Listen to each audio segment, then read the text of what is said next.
The meeting was called for by the French government as the current head of the G20 group of leading world economies and was hosted by the UN's Food and Agriculture Organization.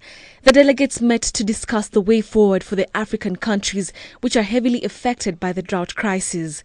However, concerns were raised that the governments worldwide as well as the United Nations have been slow in responding to the crisis, something that the Food and Agriculture Organization Director Jacques Diouf says could lead to more deaths.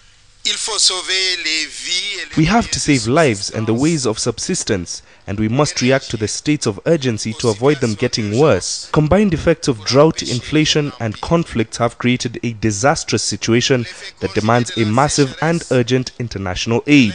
The FAO asked leaders of the world to take initiative and give proceeds that will help the countries affected, warning that if nothing substantial is done to curb the drought, other neighboring African countries will also be affected. In his address in the conference, France's Minister for Food, Agriculture and Fishing, Bruno Le Maire, gave his witness account after visiting Kenya. I came back from Kenya yesterday. What I saw in Wajir and in Dadaab camp is simply terrible and unbearable for any human conscience. Children dying of hunger, people walking for hours. There is great need here. Australia's Foreign Minister Kevin Rudd also urged the international community to rally behind the UN relief effort. Priority here is to state the bleeding obvious, is to get food here in the next few days. These folk are very weak. They've been on the road. The situation continues to be devastating by the day.